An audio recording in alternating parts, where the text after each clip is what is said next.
record this though too as my second part two here of this guy. Part two is really applying my drafting standards here. So I've got this ready to go. What I want to now do, I'm happy with just the orthographic. I'm just going to go through the self check on this, or there's the rubric. So I'm going to go to the assignment here, and you should have access to the rubric for this, maybe right here towards this bottom. So I'll make this a little bit smaller, but they're going to get bigger. If you ever paid attention to these in the last previous weeks, they were maybe 7 or 8 items I was looking for to check. Some of them are repetitive here, but and some of them I maybe need to update because I think we've already determined that the scale factor will be changed. So I will update these assignments before, probably before you submit, or I can still update them even after you've submitted. But what I'm going to do is just go line by line. These ones get pretty long. This is like a new rubric we haven't used yet. This will be the first time using it because it has all the dimensioning stuff. So this is like probably 25 points of self-checking your drawings. So what you should do is, like, once you think you're done, come to this and say, is it according to the assignment sheet directions? Okay, that's a pretty easy one. I can kind of recognize that right away. It looks correct. You've uploaded a drawing. Okay, I uploaded a PDF. A lot of you guys I'm beating up that I'm not seeing the drawing, or sometimes the drawings that you think you've uploaded are wrong. And what that is that's just my helpful for you, knowing that when you're sharing drawings, you got to make sure you're sending the right stuff to whoever's receiving it, right? You don't want to be like emailing somebody the wrong freaking drawing, right? And then they're going to get an email back that says, what the heck did you just send me? So make sure you're uploading and that you know what you're uploading. If you don't know, preview your file and make sure that it's correct, then upload it, right? Like, you got to kind of self-check that. And then make sure you're making a PDF. This one's drawn at a 1:1. I'm probably going to change this to a 1/2 scale. We've determined that. So I'm gonna make sure that your scale is correct and that your viewport's probably locked at the right scale. That's one. Orthographically correct is going to look, I'm going to make sure it's in alignment. Maybe I'll turn on your construction layer to see if you're using orthographic projection. If you're not, I might be starting to send you recommendations like, just make sure you understand orthographic projection. Don't draw 3 views like totally separate. Like, I would just kind of use orthographic projection. Make sure they align. There's dimension layout error. So this could just be that this is my overall look at your dimensioning. I'll just like, when I look at your dimensions, I just kind of take a quick look and see if it looks clean. And I don't see anything that's a way outlier that looks weird. So generally these are pretty easy points to get I'm not like fine checking the dimensions here. I'm just making sure that there's no, like, a dimension layout error to me is something that maybe doesn't look spaced correctly, or I didn't take my time to like make my stuff look nice and even. So it's just kind of the layout of your dimensions. Do they look clean? And then, of course, I'm going to wonder if you apply the right dimension values, if you're not missing a dimension that's really critical. I got to check that your visible lines are all there, that you haven't dimensioned to hidden lines. That's a big ASME no-no, and it's in your book here. It's in your little Bible that we printed off and handed out yesterday. A lot of these line items are from those handouts, that handout section. We don't want to double dimensions, and I call it unnecessarily. Like, no dimensions were doubled. There are times when I will put the same dimension in views, but the reason why we align our views accordingly is so that I can dimension one side and show that orthographic alignment and infer those dimensions across views. So I don't necessarily have to put I'm not going to go through and put all of these dimensions on every view there. I'm going to strategically use these dimensions in the right views where the best placement for these dimensions in between my views generally. That's like a general rule, is that I use that space between my views here to do a lot of dimensioning. But there are reasons why I may have a dimension out here, and there's some reasons why I might have a bottom dimension or a top. Like, it's not against the rules. I just am kind of trying to use the area that I have here available so that I can kind of infer those dimensional relationships between views. That's an ASME standard, a concept. And so let's check through some more line items here. I got to make sure that you've got an annotative type. If you would have formatted you did that front loading of the program, that we've built the correct type of dimensioning that's annotative. And all I do to check that is I'll just scale your drawing and make sure your text like scales accordingly. And we'll do that. We'll do that check today on our drawing. Dimensions aren't placed on the part. We don't like the dimensions to lie on the part. That's ASME standard. There are a few exceptions to that rule, and it's for clarity's sakes mostly. But even here, I'm trying not to put dimensions on the object. They always are kind of pulled off in a way with leader lines and our extension lines. We get them off the object. Try to keep that object view pretty clean and uncluttered. Visible lines have priority, right? So a diameter dimension has to have a diameter in front of it. A radius dimension has to have an R in front of it. And generally there's no space between the R and the diameter and the actual number of the dimension. Those don't have a gap between them. They just the symbol right into the data for the dimension. Cylindrical feature has been dimensioned to its width or depth in the view where it appears rectangular. So it's just because if we look at like our drawing here, cylindrical feature is a hole. It's also maybe a fillet or a round or a radius. We generally dimension those where they appear rectangular as long as they're not a hidden view. So I can't like to dimension this hole. I'm not going to dimension it in its rectangular view because it's hidden lines that I'd be dimensioning to. So that'd be like a no-no. So I'm probably going to put the whole dimension with a leader line pointing to where it appears as a circle. But there are times when I am not doing that. So holes kind of break the rules.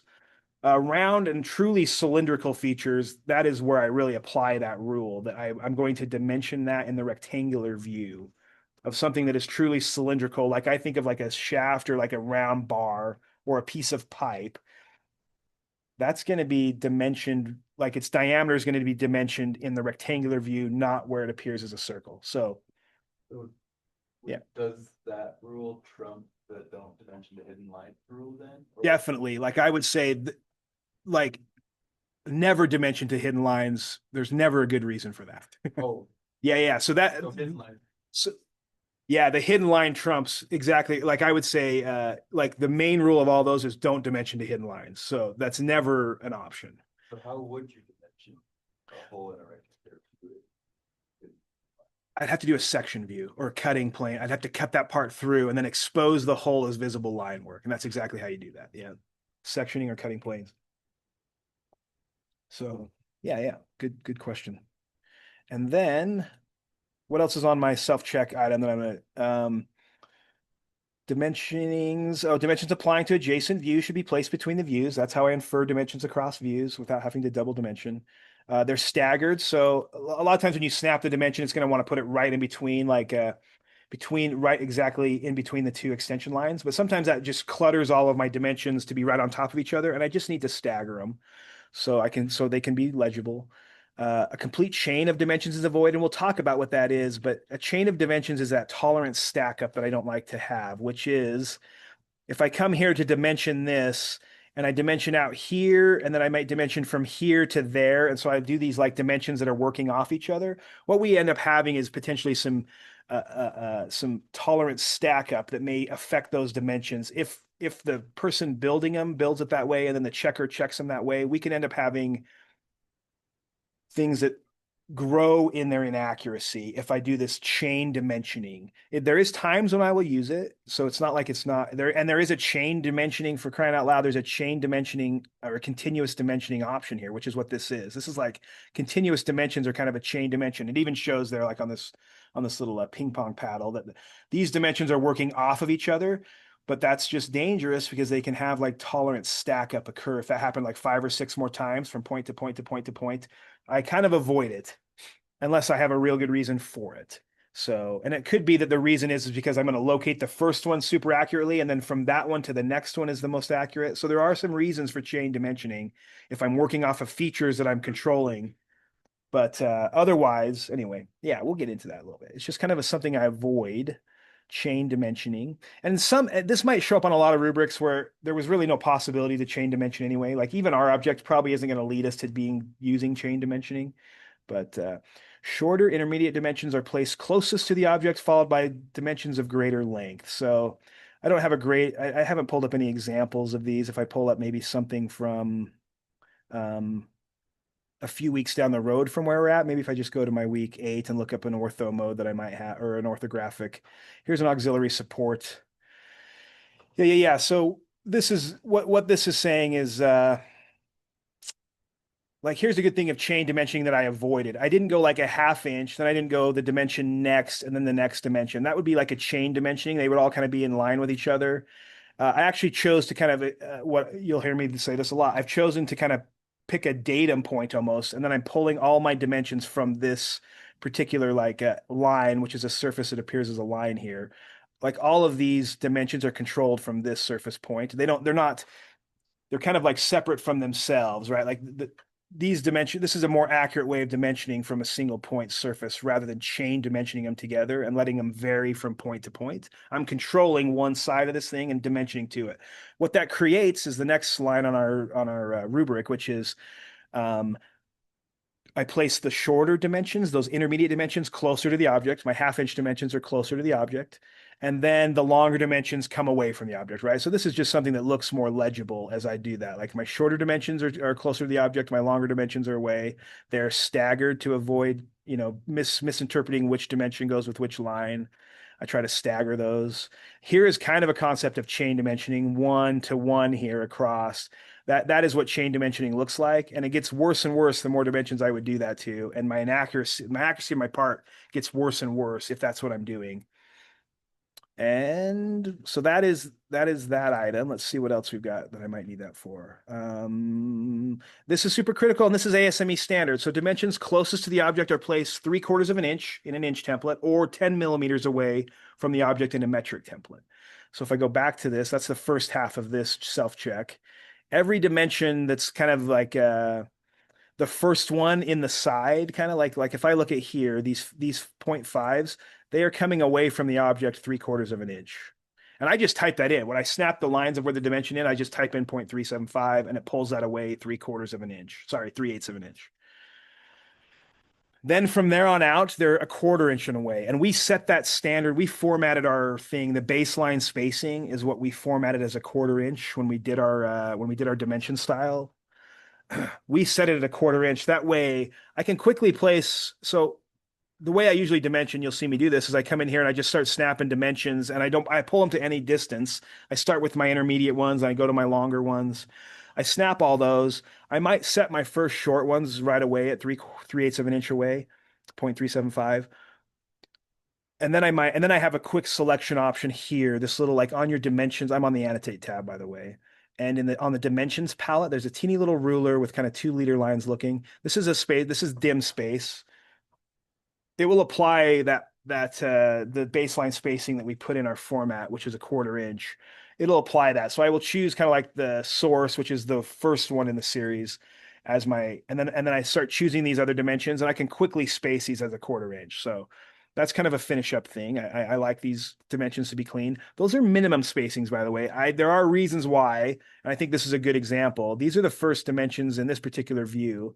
These 1 inch ones were the first ones pulled away from the object. They are clearly further out than 3/8 of an inch from the object edge here. They break the rule, and it's really because I'm getting them off this center line right here that is kind of a critical thing. So I didn't want to crowd the dimensions with maybe maybe like a hole, like a center that I would, yeah, the position of this hidden line, I didn't want to place my dimension over the top, so I had to break the rule and get it beyond the minimum. I don't break the rule to make it less than the minimum, so it's always at least 3/8 away, and they're always at least a 1/4 inch away from each other.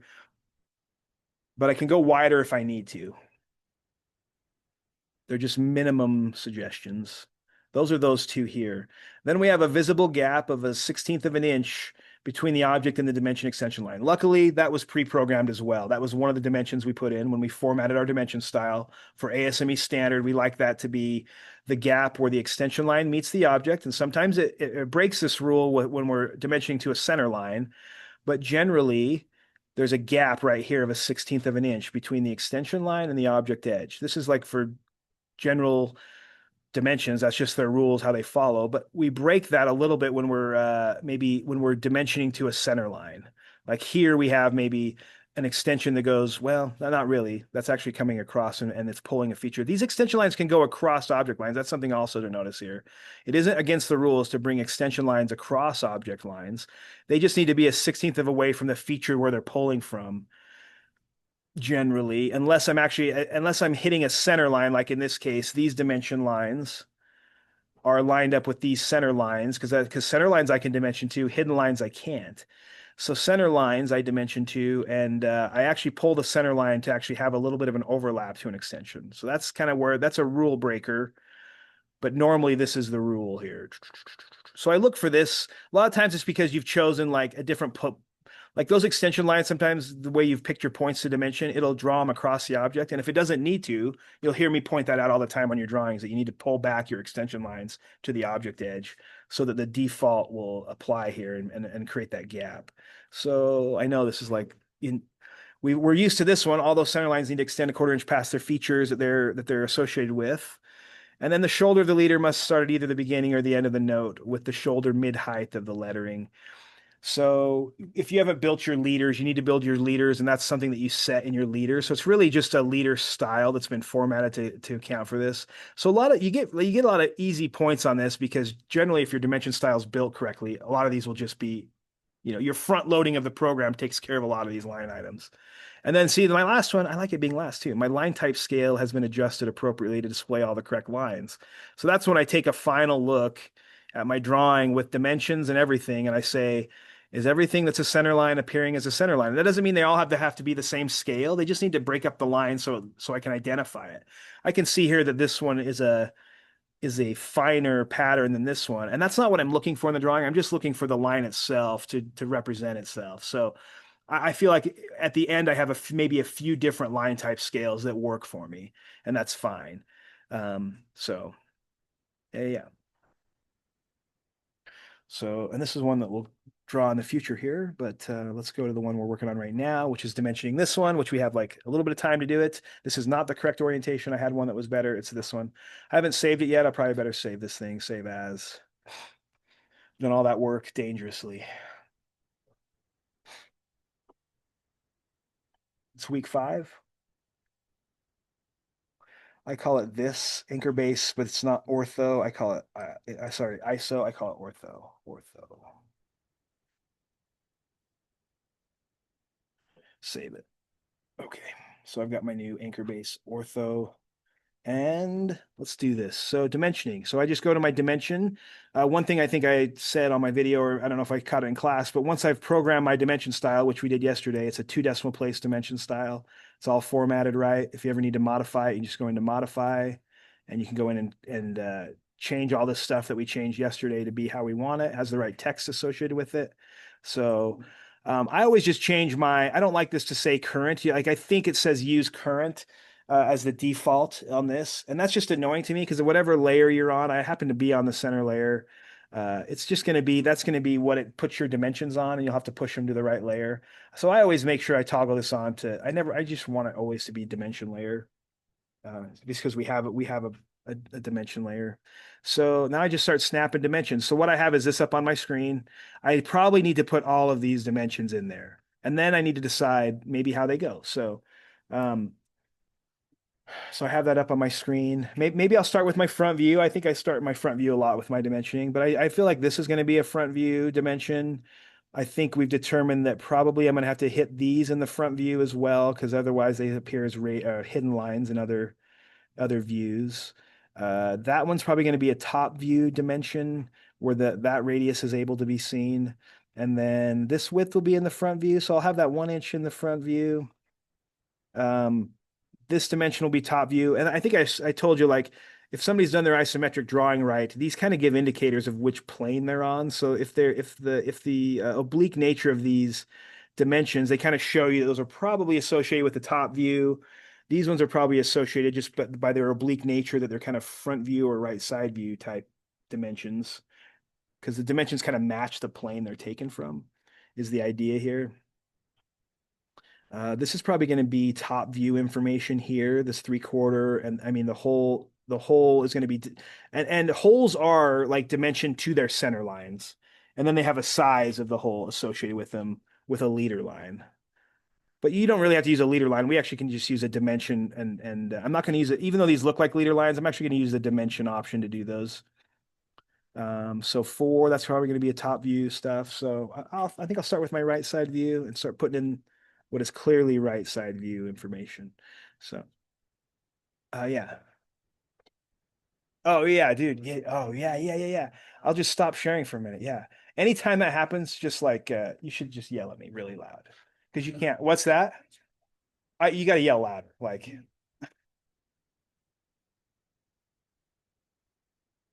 no. They just barely tried to. They tried everything. Like, No, go to me first and be like, Matt, freaking turn that off. Yeah, yeah. No, no, I get you.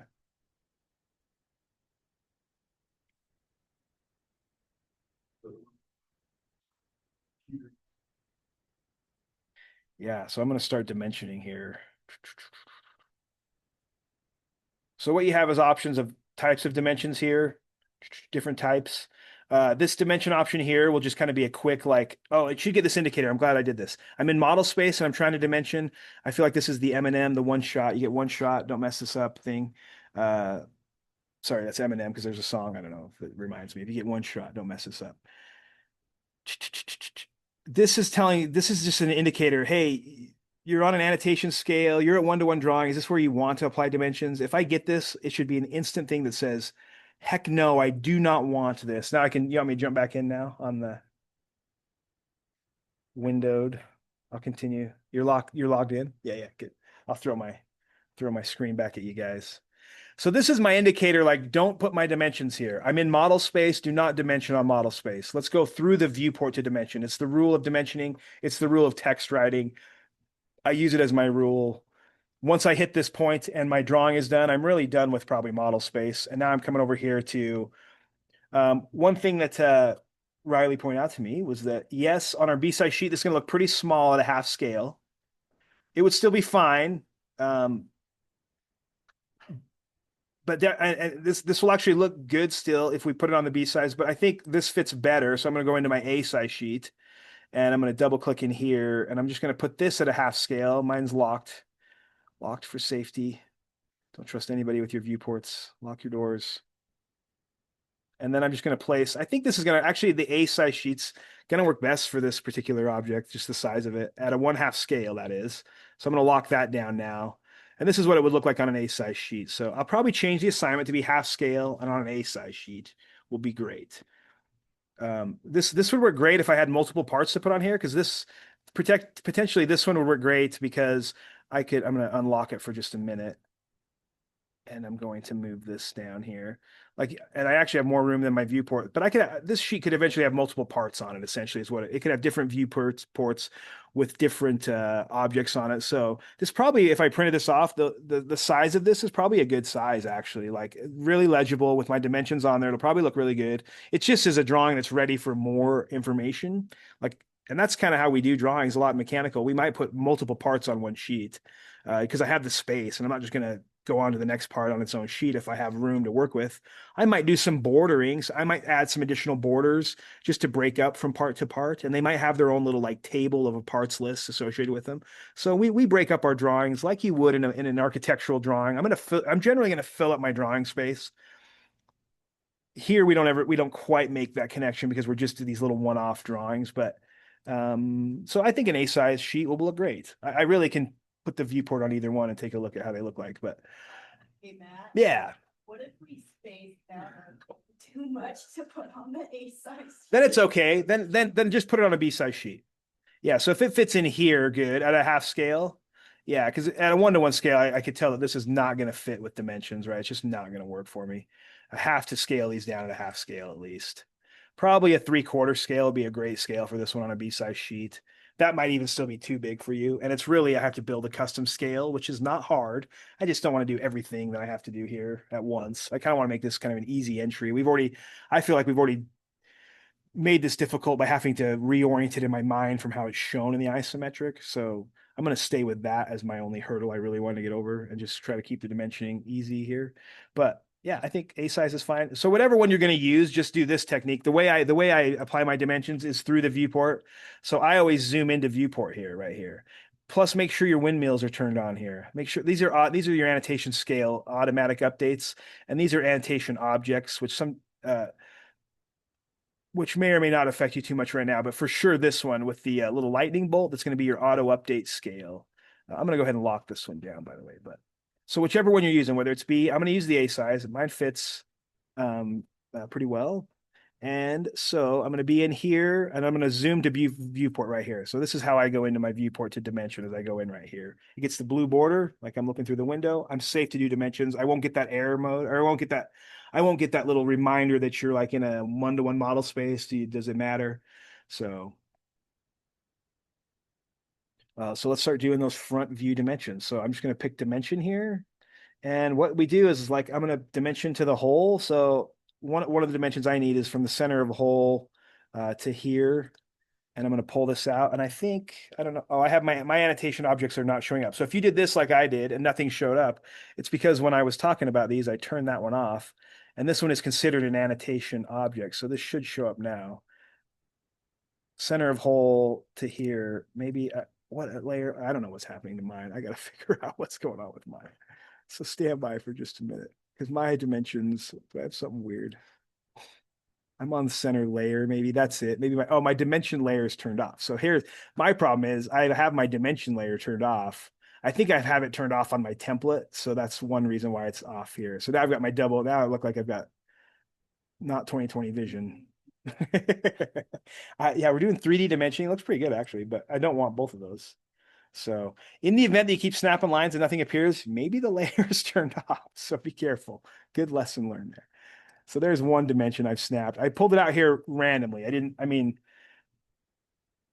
And technically see how where I've pulled the dimension, the extension lines are driving all the way across over to there. And so this is a great way to get the dimension at least snapped in, but these are ones that need to be pulled back to the object edge. Technically, I don't want this to overlap clear to there. I want to pull this back. So I use a lot of the hot grips on my dimensions, a lot.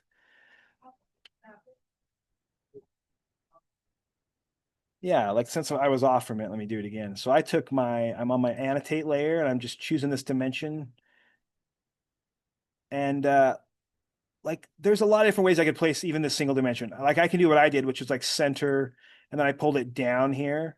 I could probably even like target here and even click there and then pull it out here like this. See, that'll work too. That avoids me having, so all I'm doing is like clicking the 2 points. And then it knows that I click those 2 points and I could pull off this weird like angled dimension, or I can just kind of like, I'm not toggling on anything. I'm just like dragging this and then it knows, oh, actually you wanted that to be a vertical orientation. Okay, I'll do that. And so it's just me a matter of clicking. So I'll do this in a couple different ways, but like that's one way. So that was, and then I could also do what I did originally, which was here. And then I kind of kept it in orthographic alignment until it hit how wide and it has the right dimension. Should be 3 there. And then I snap that across. So you have 3 points to click essentially. You have the 2 points to associate the dimension to, and then you have the third click is where you're going to place that dimension. And you have control kind of now here. This one doesn't want to let me pull it like in an angular dimension because I think it's because my 2 snaps were orthographically, my 2 first clicks of my mouse were orthographically aligned. So it doesn't allow me to pull this dimension weird. But maybe this is like a subpart because then I have to come back in here and you can see that the extension line is now drawn over the visible line. That's what I don't like to see because extension lines don't take priority over dimension lines. And yes, you could go in here and prioritize front to back or back to front, but really I don't even want that extension line to be drawing all the way over. I actually want to see that little like 1/16 of an inch breakup. And so while it is like I have the option of this whole surface to pull a dimension to, really where I want it is back here at the object edge because that really all that surface is in like alignment. And so I don't really need it to target this point. I need it to target that point. And then the same way with this, I actually don't want it to reach all the way across to the center of the circle. I want to draw this back in a straight line to where its object edge meets is right here. So here's the intersection point. I have intersection turned on, so I could pull that back to the intersection point. When you do some of this movement of your dimension, you have to make sure you don't pull it out and change the dimension. So I'm also keeping track that I didn't do something dumb and like pull that out of it should be 3.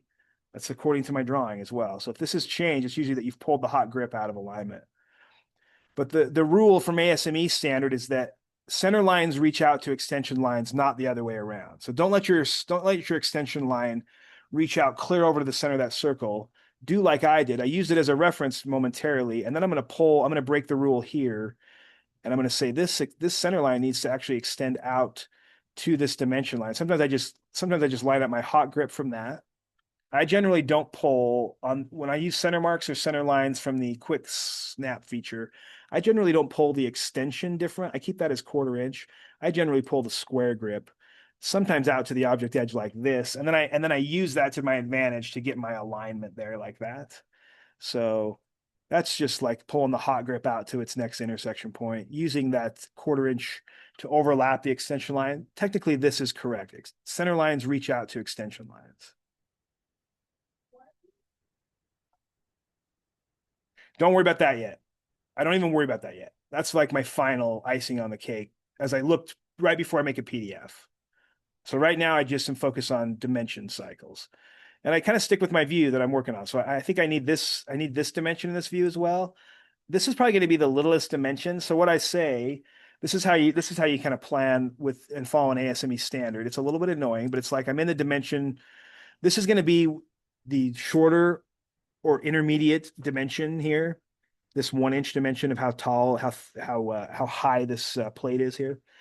It's going to be, so I can already put in like I already know that's going to be the closest dimension to the object. So I'm gonna apply that 3/8 of an inch standard to it. That first dimension needs to be 3/8 of an inch away. This 3 inch one, I don't even know how far I pulled it away. I just pulled it over there because I knew that it's a longer dimension than this next one. So I mean, me, I already have some foresight that I know what I'm, obviously I know what I'm doing a little bit. So I already was planning this. But there's no wrong or right ways to how you start pulling dimensions. You just need to have them at the end be correct. And you may have to find yourself doing more adjusting, but you'll get better at pre-planning. So right now I'm already knowing that this next dimension is going to be the most intermediate line in this intermediate dimension in this view. So I can say that I need this dimension at 1 inch. It's going to be now I've clicked those 2 points. It actually is, it's just kind of like cursoring over here. And the dialog box is just, inches away or whatever. I'm going to put 0.375 in that box. And that puts that dimension at the ASME standard. The first dimension is 3/8 of an inch away. So you're going to get used to the 0.375.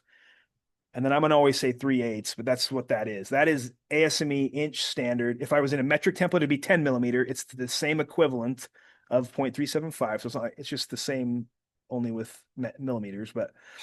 And then this is just how that thing auto-populated, right? Like the fit is what the on the dimension style tab that was called fit.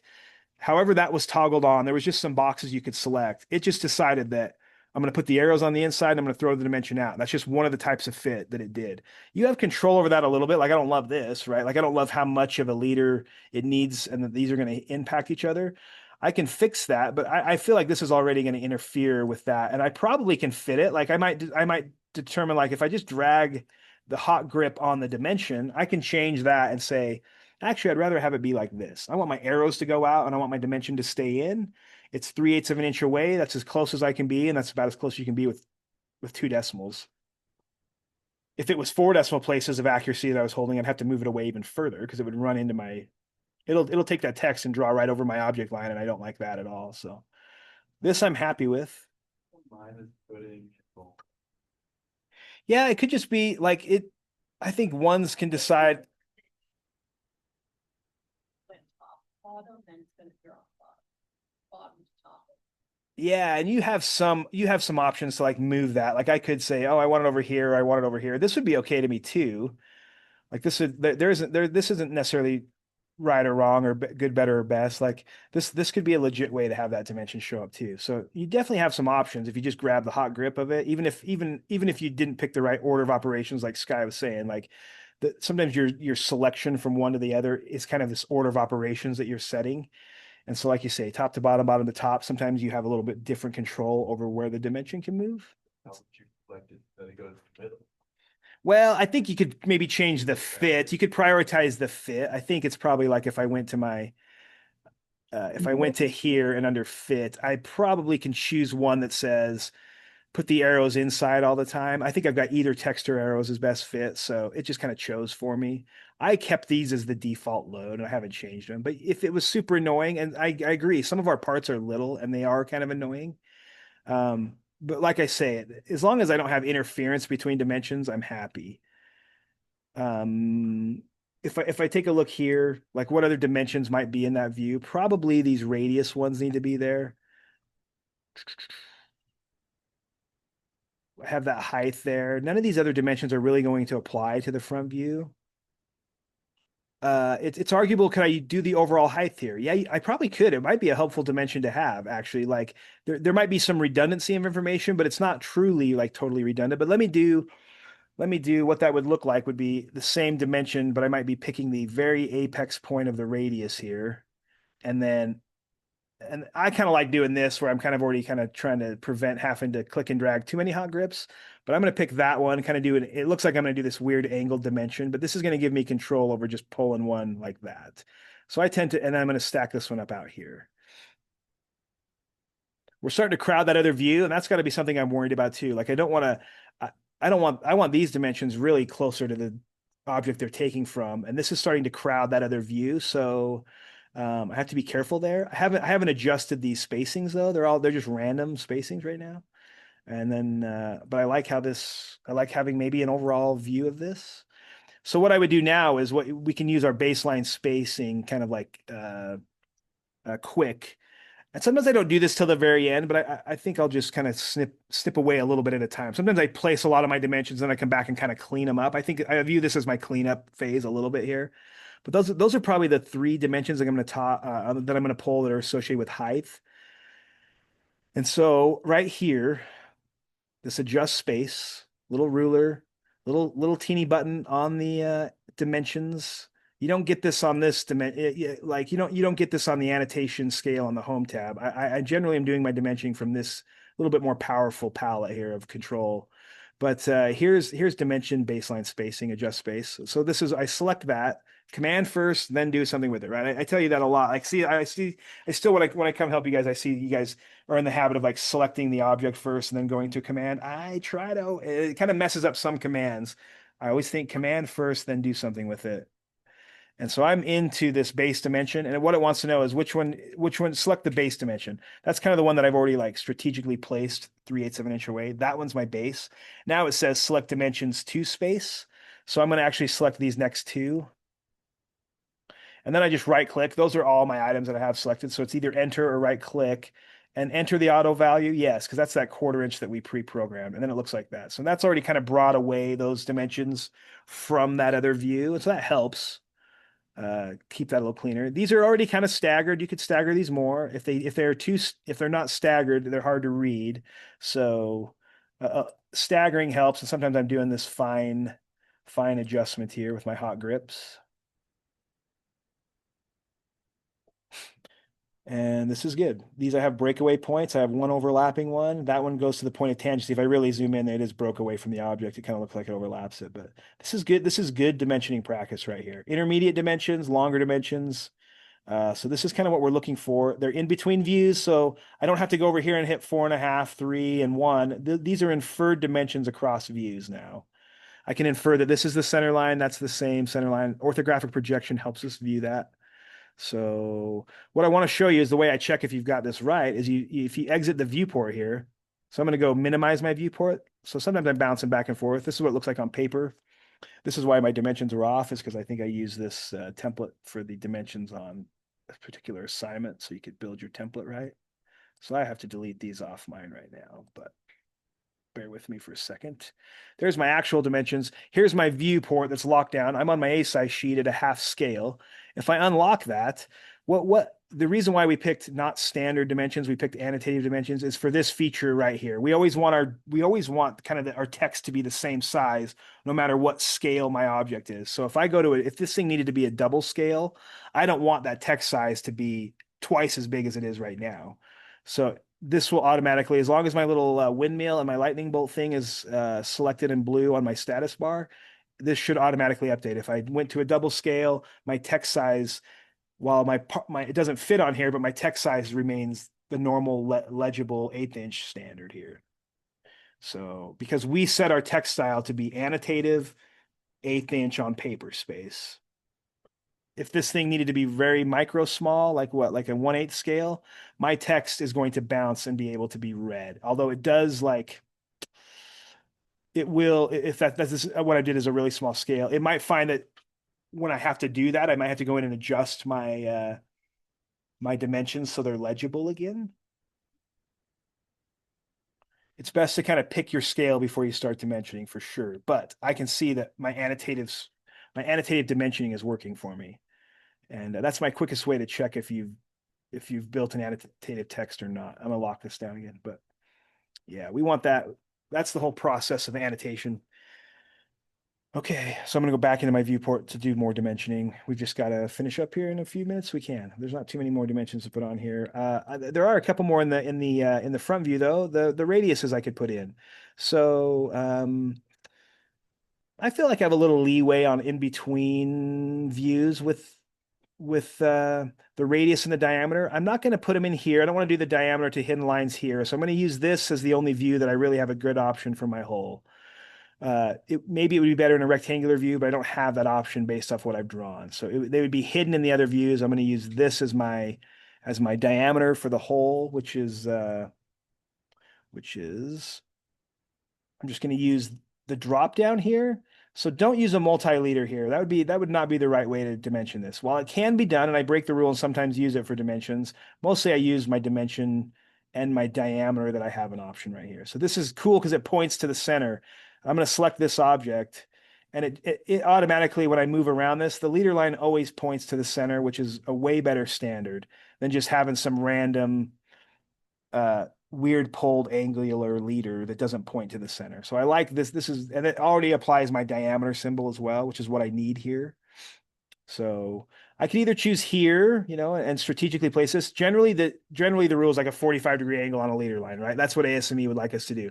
However, it's not a hard standard. It's like I've got a clarity is a bigger a bigger driver than the 45-degree leader line standard. So, and also trying to minimize crossing. Like it's not illegal. You're not going to get, to cross an extension line is totally permissible. However, I try to avoid it unless I need to, because we can actually make a break width there. Like let me just show you. Like this wouldn't totally be wrong. I would be like plopping this dimension on. I have this crossing pattern, but we have a quick way to do that. And part of our like break, I think we set some break lengths like which is the one right next to your ruler. It has like a blue line. It's a break line, dim break. So this is just cleaning up your drawing too. If you end up having stuff where you pull across, then you should do your due diligence to select this. And this one does matter. It'll either break I can't remember the order of operations, but whichever one you select first and then second, it breaks one or the other like that. And this is how I would like to prefer if I was doing crossing dimensions, it might be like with a dim break applied. And if I undo that again, I'll do it again. But I think if I choose the other selection, maybe choose this one first and then choose this one, it breaks that one. How this would be like not right. I would rather it break kind of the extension line maybe on the dimension versus maybe a leader line style. Same way here, if I have to cross this is the dimension line, right? Dimension line and extension line. If I'm crossing a dimension line, I prefer not to break the dimension line. I'd prefer to break whatever's crossing it. And it's likely another extension line. So my rule of thumb to use the dim break is to definitely, I would almost consider the leader to be more of a dimension line than an extension line. And so I would break this the other way. If like order of, I mean, we're already into the weeds on dimensioning, but it kind of comes up naturally. So I'm just explaining it, but I'm going to undo that.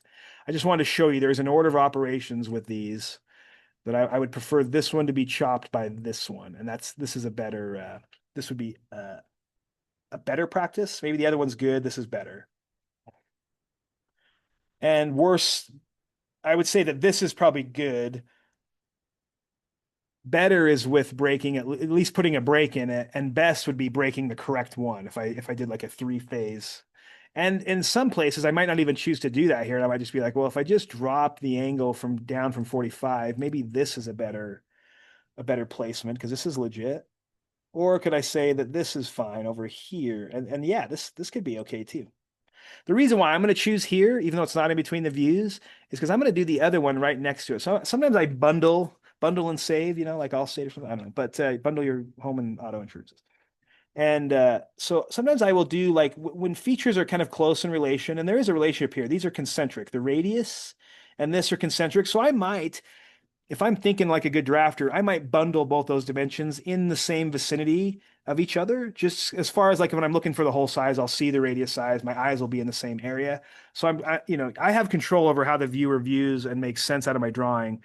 If you bundle some like dimensions, it helps the viewer.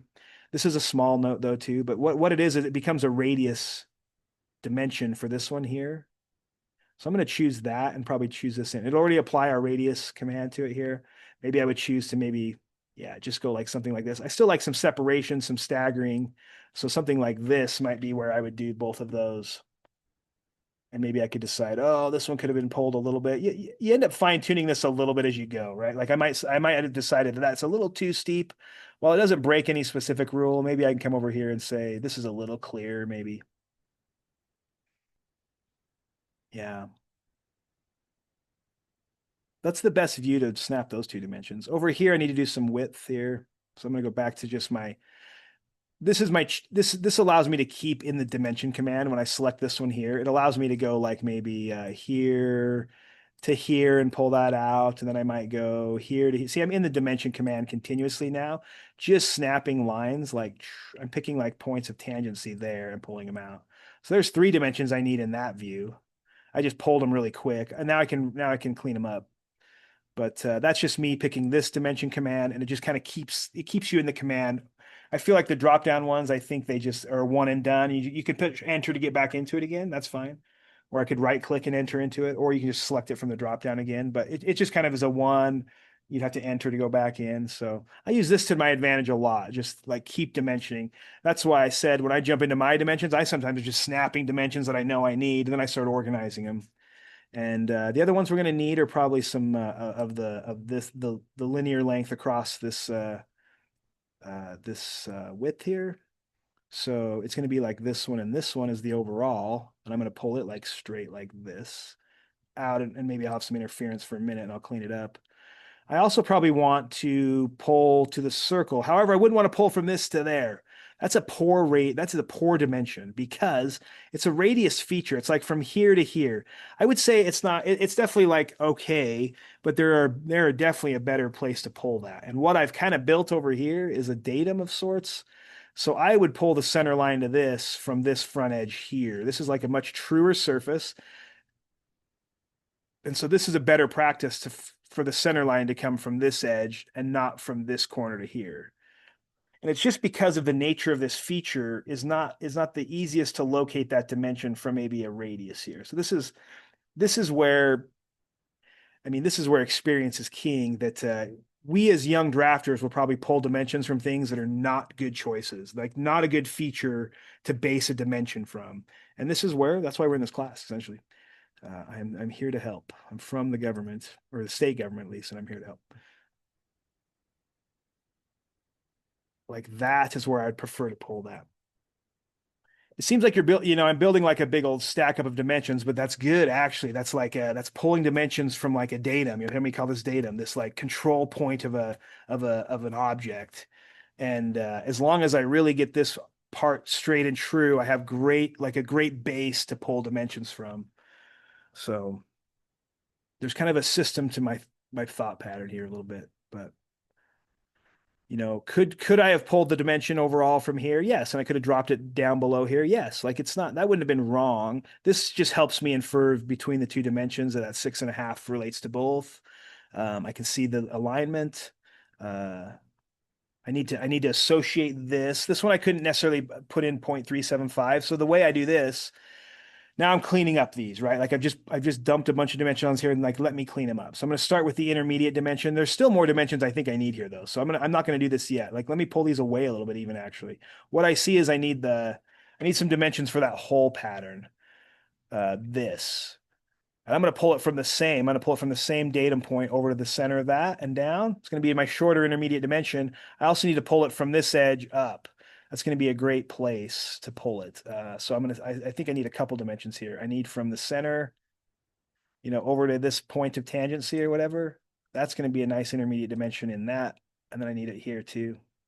From this center to this point of tangency or straight across. I just have to clean it up.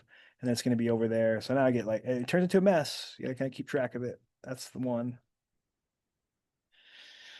So then essentially I analyze what I've got. I've got 150 over, that's great.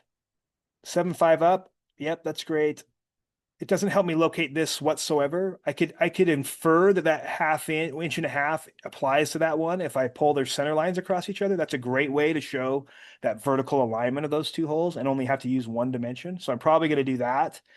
Instead of adding an inch and a half dimension up here, I'm just going to pull the center lines together at the middle and allow those to kind of infer that inch and a half dimension works for both. It doesn't work as well across this way, because the dimension I need is 3/4 of an inch up. Then I have this 1.5 inches up to the center. Then that's 1 inch wide. So I could pull a third dimension up to there, and that's probably the only one I need because I could pull from this point. Go ahead. Oh yeah, I thought you were raising your hand, but like to me, I can see that I might need to know from center up here to there, kind of, and it's going to be out here somewhere. There's an argument that I could have said twice. I could say 2x 7.5, and that might infer that this is also 7.5. But then I'd be telling the person to go ahead and pull a dimension from there down rather than having like a nice datum. So what I've kind of built here are these like control points of this part, kind of the left side, right side of the top view and the bottom of the top view are kind of becoming like datums in a way. They're kind of becoming these like congested dimensioning, yes, but kind of serving a purpose for our future a little bit. And so it kind of shows the relationship of the dimensions together. They're all pulled kind of from a baseline that they share in common. And that's a better dimension strategy than this, which is what I try to avoid is chain dimensioning, which chain dimensioning looks like this. It would be using that tool here, and I'll do it off to this side to show you what chain dimensioning looks like, but it would be like I want this one, then I want this one from here to here, and then I want from that point to here, and then I want from that point to here, and then I want that point to here. Like all of these dimensions, once I clean them up here, would look like chain dimensioning. And this is kind of what I try to avoid is like a dimension built on a dimension, built on a dimension, built on a dimension, built on a dimension. If I get the first one wrong, like if my locator does the first one wrong, the person building my part, and then they base that dimension to the next feature off of that, we just have this what I call is like a tolerance stack up of inaccuracy. So that's why we avoid chain dimensioning as a rule, and we use it strategically when we know what we're doing. We learn the rules, then we learn how to break them, right? So essentially, I've got to come around here and I've got to add these. I'm going to have to add the diameter to that whole pattern. Probably over here, there's going to be minimal dimensions that I need. I've really taken care of the overall height dimensions. I've taken care of the hole location, and I'm just going to keep clicking away, but you guys are welcome to go. Yeah, see you, Lydia. And I'm going to avoid double dimensioning unless there's a good reason for it. And what else am I going to say? Yeah, I can't see that I'm going to put any dimensions on the front view, but I need it for clarity. Sometimes you can recognize, did you even need a view if you didn't even use it for dimensions? Sometimes that's an indicator that you've like overdrawn, overextended what, and you maybe didn't have enough foresight to see. But however, I do need this for, I think, visual clarity's sake. And it still can be handy to maybe have like I maybe have gotten too congested with the information I needed, and I could have just moved one to the other view. And that would help me like utilize what I have available because I just haven't even put anything over here, and nor do I see that I necessarily need anything dimensioning wise. But I can always check that later. I got to do cleanup over here, so I'll clean up these horizontal ones first. To me, I need to make sure I'm 3/8 of an inch away. So that's the way I move these. Is I might come into a hot grip that I never did like really put in the right position. I bring it back to its baseline kind of, and then I move this out 3/4 of an inch. Now I've got a good baseline to work from. I'll analyze its extension lines. Yes, I don't want that extension line to be there, though. I want it to be pulled back to the object edge like that. And then this extension line is going to do my overlap for me like that. So I've already kind of fixed my source one. Now I can use my spacing one, choose that as the initial source, and then choose the ones that I want to space out 1/4 of an inch, say auto, and bam. That's pretty good. However, I got an issue there. I've got like an overlapping line here. So I'm probably going to clean this up a little bit. I think I'm going to keep that like that. And I'm going to probably come over here and drop this just a little bit lower, kind of break the rule a little bit. It's not at a 45 now. It's quite a bit lower, but that was in order for me to drop this one down and not get interference from the other view. So that's good. Save some space there. Let's go ahead and I'm going to use this as my intermediate first dimension here. Probably adjust its extension lines to the correct spot on the object. Here, it's not even correct either. There should be a point of tangency here that's picking up like that. Now when I highlight this dimension, by the way, I can see those grips. That's a single click. If you double click it, you can re-enter it. Don't fricking do that though. Do not change dimensions to be right. That is the super biggest no-no. I would like, if I could have a ruler and slap your hand, it would be doing that. Do not do it. Like draw it correct so the dimension is correct. If you have to modify your dimensions because your drawing is wrong, that is the worst. I mean, there is no further shame. That is the most shameful thing to do. If that dimension's not right, it's because you didn't draw it right, and you need to fix that. That's how you fix it. You do the right thing when no one's looking. Don't get in here and change that. That is so rotten. Anyway, okay.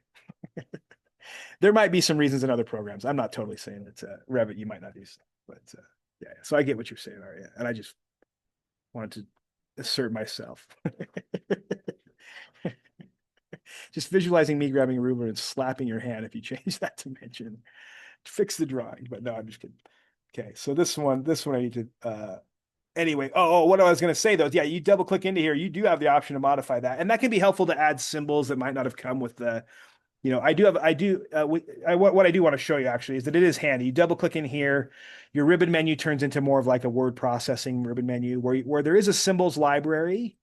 Diameter symbols exist here, and a lot of other cool symbols that I can, alpha and omega are here.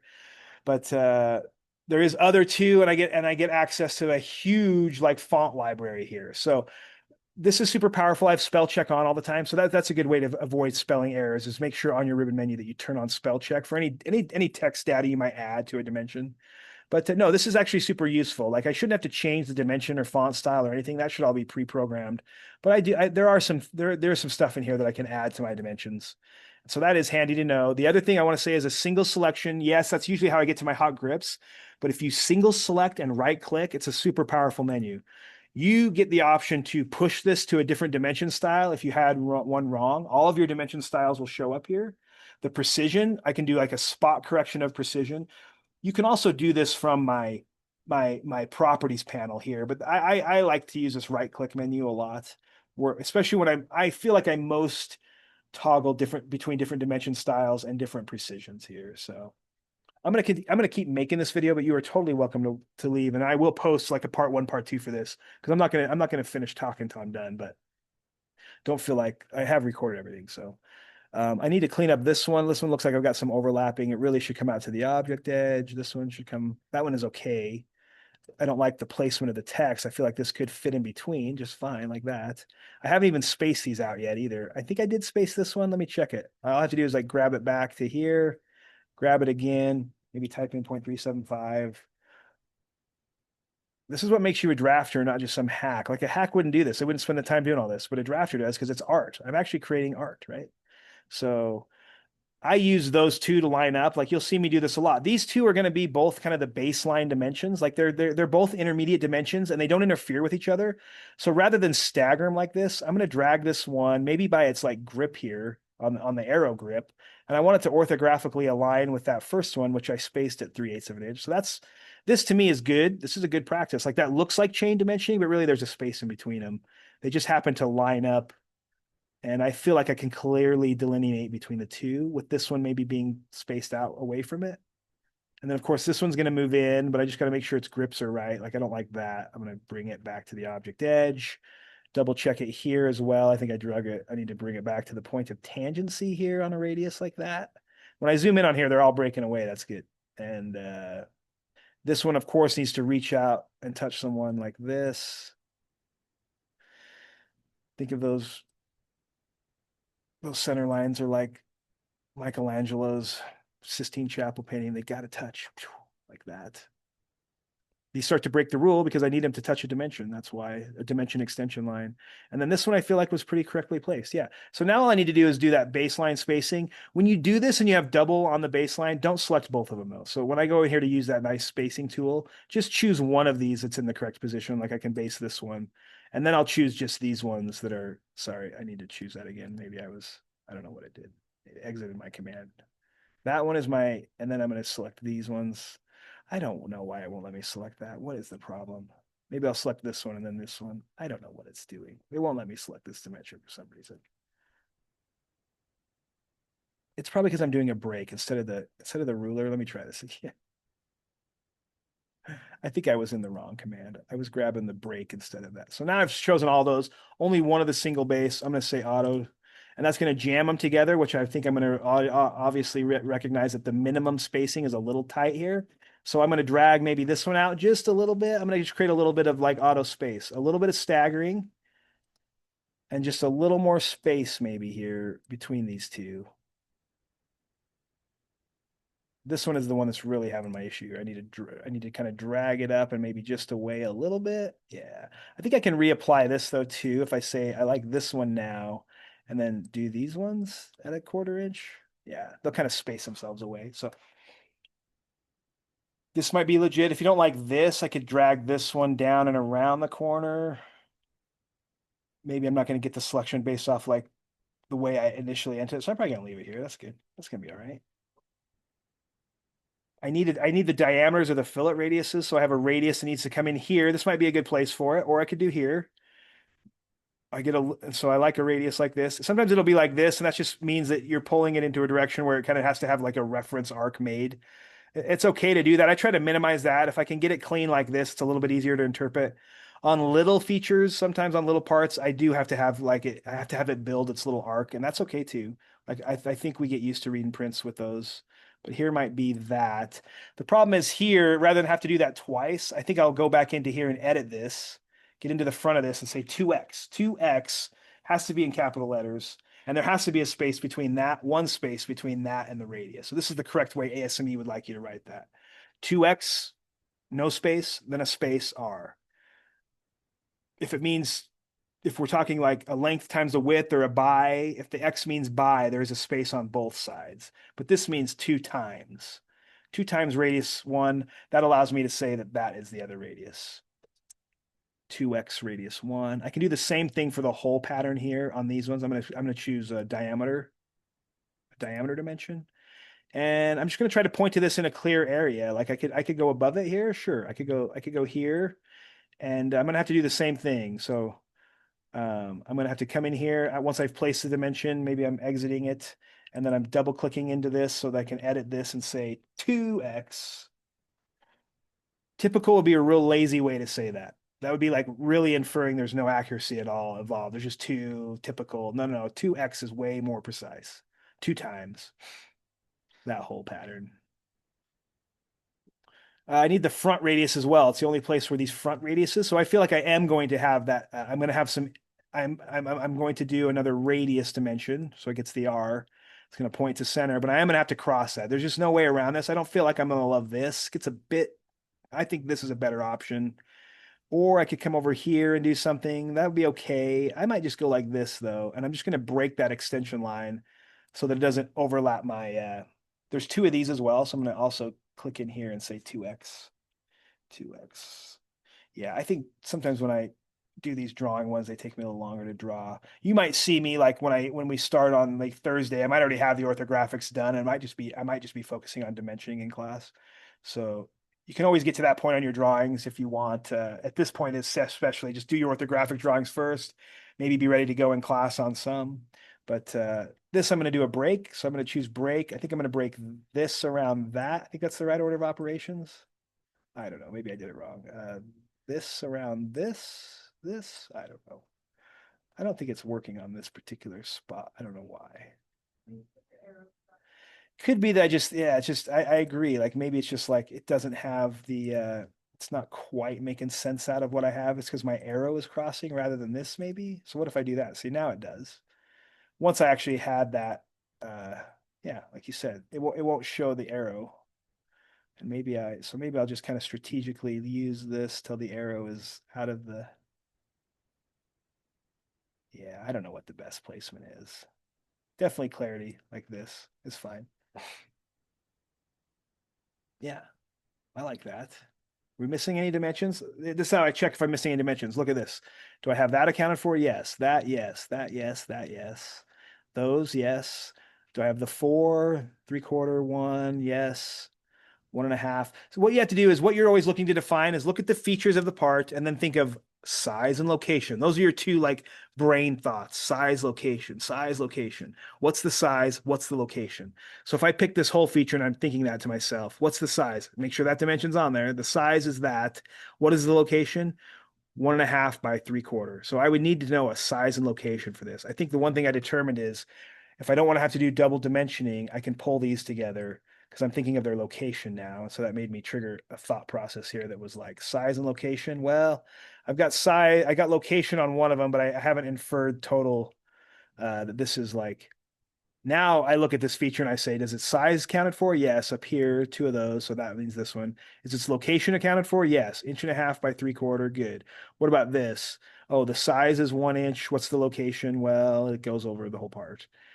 What's the size and location of this one? Clearly identified. Here's the location, 325 by 1.5 inches. So, and then I kind of go through that on everything here. Did I get all these in? Do I have the 5 inch in? I don't know. Let me check that. I don't think I do. Yeah, I do right here. I guess that's 5 to there.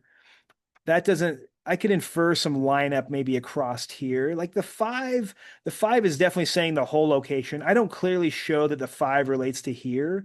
So this is one where I can either pull this down and show the alignment. I could make an argument that maybe this is a good place for a double dimension, that this 5 here, I'm going to space it away 3/4 of an inch.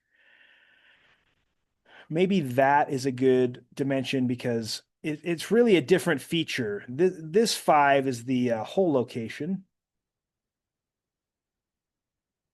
I have the whole size there. I have the location in height here, and I have the location in the width area here. And this one maybe is kind of a different feature that it's 5 there. So even if I pull that center line down, I don't know if I would clearly make sense out of what that dimension is. So while this seems like double dimensioning, I really feel like these are kind of independent features that I've dimensioned here. And I do feel like I've got the 4 here. That's the width here. Yeah. So I could put the width dimension down here, or what would be considered the depth dimension. But I think I'll just leave it up there. Like I really feel like I'm not going to probably put any dimensions on that. But I don't feel like I'm missing any others, right? I got the 1 inch one on the front view. Yes, I do. So this is probably pretty close to being done. Yeah.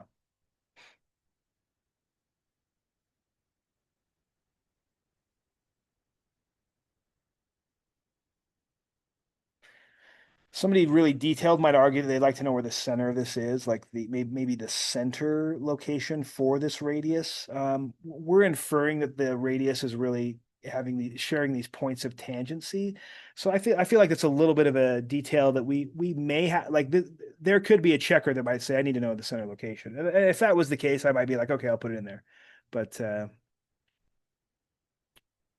it's kind of a fine detail. Anyway, this is good. Now I'm going to go look at it on my sheet. So I'm going to zoom out to my viewport here, and I just need to change my name. This looks good though. This is where I start changing my line type scale. So I can see that my center lines are not showing up as center lines. So if one thing, I think my hidden lines look good. Center lines are just too coarse. I need to change the title as well to whatever the assignment is called.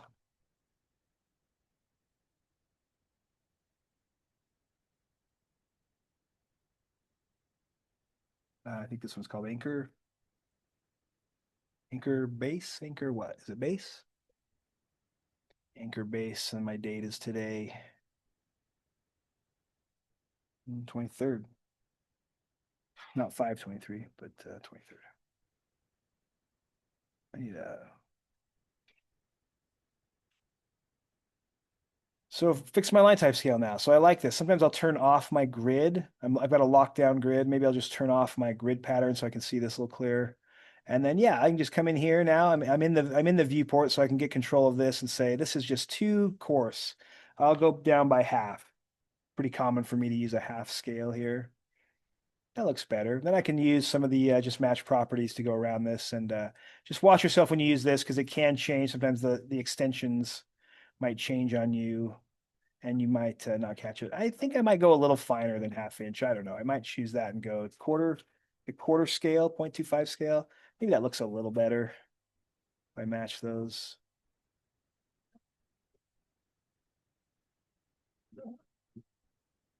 I think that looks a little better. What does that look like on my big circle? That looks good. What about on these? Yeah. So it's actually picking up, from just even the center marks, I'm able to pick up and change these line ones as well. So I'm at my line type scale is at 0.25 on this one for just my center lines. Yeah. Heck yeah. This is kind of, that's when I adjust my line type scales though, just so you know. And I don't worry about them being the same. Like if that was too fine of a pattern for this bigger cross, it'd be fine. I would make it a little coarser and it worked well for here that they're all 0.25 for my like the lines versus the center marks. But and then this is what I take my final look when I do a control P from here or a print if I just choose print. And I'm just going to preview this. And this is when I ultimately make sure that things are on the right layer. I look for them to pop and the line weights to show up. And so that's kind of what it's going to look like when I print it. I look to make sure I haven't, that maybe some of the dimension lines aren't like over the top of my visible lines. So yeah, I think this is a done deal. So I'll end this recording. This is part 2, and we'll do the next drawing on probably Thursday.